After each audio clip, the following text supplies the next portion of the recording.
જય માતાજી. હું મને લાગી તુમના તુમને લાગી મું લૂણ વણું બા પાણી પાણી વણું બા લૂણ.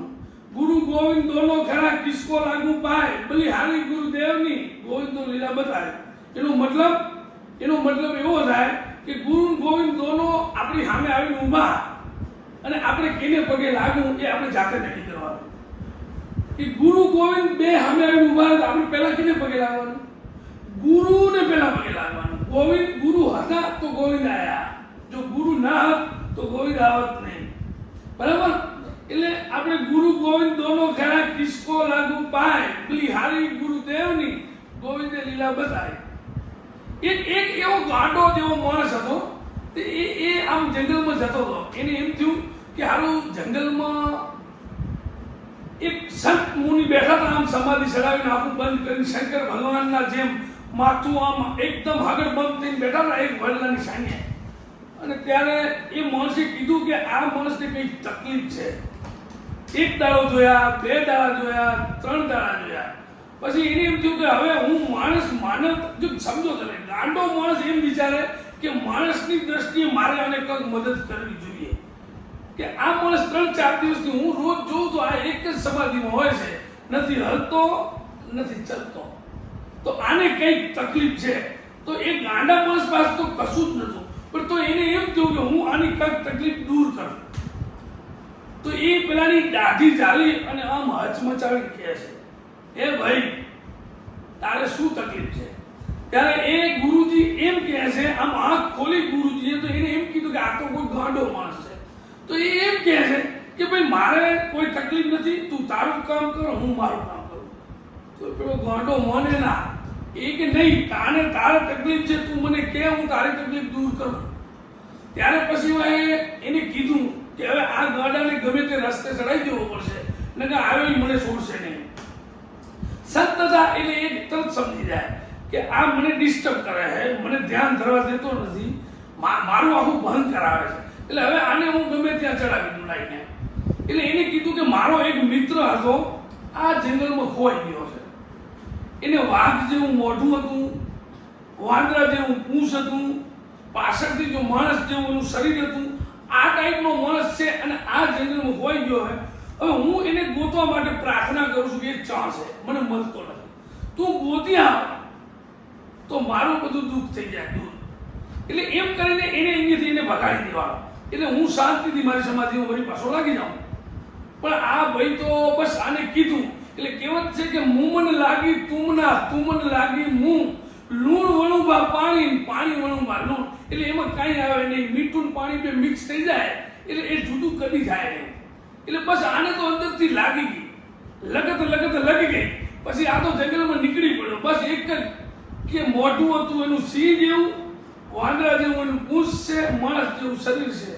આ જ્યાં સુધી મને મળે નહીં અને આ ગુરુદેવની જ્યાં સુધી તકલીફ પૂરી ન કરું ત્યાં સુધી અન્ન પાણી કંઈ મારે જોઈએ નહીં.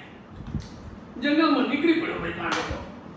એક ડુંગરથી બીજો ડુંગરથી ત્રીજો ડુંગર, આ ઝાડીમાંથી આ ઝાડીમાંથી આખું જંગલ ફરતો 1 દાડો, 2 દાડા, 4 દાડા. પછી ઉપર ભગવાનને વિચાર આવ્યો કે પેલો સંત જે સમાધિમાં એક જગ્યાએ સ્થિર બેઠો છે ને, એને તો કદાચ વાંધો નહીં આવે, માણસને અમુક ટાઈમ સુધી જીવી શકે, પાણી અન્ન ન હોય તો, પણ એક શાંતિથી બેઠો હોય તો. પણ પેલો દોડામ દોડ એનર્જી કપાતી હોય તો એ માણસને પાણીએ જોઈએ, ખોરાકે જોઈએ. ભગવાને કીધું કે આ મરી જશે. ભગવાન આપોઆપ તે કોઈક સારો વડલો હતો એના ઉપર પ્રગટ થયા. જેવું કે પેલા સંતે કીધું હતું કે આવું એનું મોઢું હતું, આવું એનું શરીર હતું, આવું એનું પૂંછ હતું, એવું કમ્પ્લીટ રૂપ લઈ અને વડલા ઉપર એ આમ કરીને આમ બેસી ગયા. અને પેલો ગાંડો બેઠો હતો જે થાકી, તો એને ઉપરથી ભગવાને એક ફળની કાંકરી મારી. એટલે પેલો આમ કરીને આમ જોયે ત્યાં તો પેલું જેવું એને ગોતતો તો એ જ ઉપર મળી ગયું. એટલે પછી પેલાનું મગજ ગયું, 4 દાડાનો ભૂખો, 4 દાડાનું પાણી ન પીધેલું, એટલે પેલાનું મગજ તરત ગયું અને નીચેથી લીધો પથરો. અને પેલાને કે તું નીચે આવે છે કે પથરો મારું? એટલે પેલો ભગવાન એમ કહે છે કે તું મને મારીશ કે હું નીચે આવું. એટલે તમે જુઓ, ભગવાન નીચે આવ્યા. ભગવાન નીચે આવ્યા, પેલા આવી તરત જ ભગવાનનો કાન પકડી લીધો આમ કરી. અને કે હે તું કે એ જંગલમાં જલસા કરે, ફળ ફૂલ અલગ અલગ ખાય છે ને અલગ અલગ વંડારીઓમાં મજા કરે છે, પેલો તારો ભાઈબંધ ત્યાં બેઠો બેઠો હગડબમ ખાધા પીધા વગર મરી જશે. એટલે ભગવાન એને કાન પકડી ગયા. તો પેલો હાલતા હાલતા ભગવાન થોડુંક આમ આગુ પાછું કરે તો પેલાને એમ થયું કે આવી શક્તિ જશે તો વળી હું એને ગોતવામાં હેરાન થઈશ. એટલે ભગવાને એક ધોકો લીધો. પેલા ભાઈ ગાંડો હતો એને એક ધોકો લીધો અને ભગવાનને એમ કે હે ટકા મારું એમ કરી કરી અને ભગવાન એ ગાંડો એને પકડી અને પેલા સાધુ સંત પાસે આવ્યો. અને સાધુ સંત તો વળી પાછા હગર બમ શંકર ભગવાનના વાળા મૂર્તિ સિદ્ધ આમ મતલબ સિદ્ધ પુરુષ હતા. એટલે એ તો આખા આમ એ લીન થઈને બેઠા હતા. અને વરીને પાછો ગાંડો એક હાથમાં પેલો કાન પકડેલો અને પેલા સંતની દાઢી ઝાલીને અંદરથી આમ હસ બચાવીને એની પેલી ખંડત કરી, સમાધિ ખંડત કરીને એને જગાયો કે ભાઈ તું કીધું તો એ આ છે. ત્યારે જે સંતે આંખ ખોલી ત્યારે સંતને એમ થયું કે ઓહો, સંતને એમ થયું કે ઓહો ગુરુ ગોવિંદ દોનો ખરા કિસકો લાગુ પાય.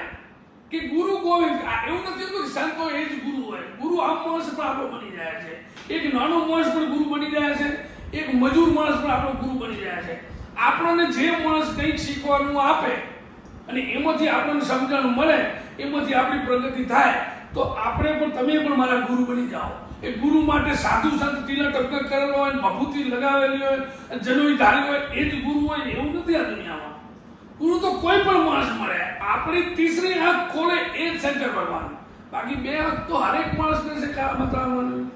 ત્યારે એમ કહેવાય છે કે સાધુ સંત એ પેલા ગાંડાને ગુરુ બનાયા. સાધુ સંત હતા, તપસ્યા કરેલી હતી અમુક વર્ષોથી, પણ એના કરતા મોટો મહાન ગુરુ કોણ? પેલો ગાંડો. કેમ કે એ ભગવાન લઈને એની પાસે આવ્યો ગાંડો, એટલે એ એનો ગુરુ બની ગયો. ત્યારે આને એક એ ટાઈમે સાખી બનાવી હતી કે ગુરુ ગોવિંદ દોનો ખરા. એટલે ભગવાન અને ગુરુ બે ઉભા હોય તો આપણે કેને પગે લાગીએ? આપણે ત્યાં મંદિરમાં જઈએ પહેલા ભગવાનને પગે લાગીએ, પછી પૂજારીઓ એને પગે લાગીએ, આપણે આવું કરીએ. પણ નહીં, એવું નથી. આ દુનિયામાં કંઈક નવું છે. ગુરુ ગોવિંદ દોનો ખરા કિસકો લાગુ પાય. પેલી હારી ગુરુદેવની ગોવિંદ લીલા બતાય. આપણે પહેલા પગે ખરેખર ગુરુને લાગવું જોઈએ. આપણને આપણા માત પિતાએ જન્મ આપ્યો છે તો આપણા સૌથી મોટા ગુરુ માત પિતા છે. આ દુનિયામાં માત પિતા કરતા મોટું કોઈ નથી. આપણે કરોડો અબજો રૂપિયા એમને આપીએ, આપણે એમની અમુક ઈચ્છાઓ પૂરી કરીએ તો આપણા ઉપરથી એમનું ઋણ ક્યારે જાય નહીં. કેમ કે આ સૃષ્ટિનો સર્જનહાર કરનાર બ્રહ્મા વિષ્ણુ મહેશ, જેમ બ્રહ્મા વિષ્ણુ મહેશે આ પૃથ્વી બનાવી છે એવી રીતે આપણું સર્જન આપણા માતા પિતાએ કર્યું છે. બરાબર? એટલે એ પછી ગુરુજીને પગે લાગ્યા અને એના પછી ભગવાનને પગે લાગ્યા અને ભગવાને ત્યારથી બેને આશીર્વાદ આપ્યા. ત્યારે એક કહેવત છે, ગુરુ ગોવિંદ દોનો ખરા કિસકો લાગુ પાય, બલિહારી ગુરુદેવની ગોવિંદ લીલા બતાય. જય ગુરુ.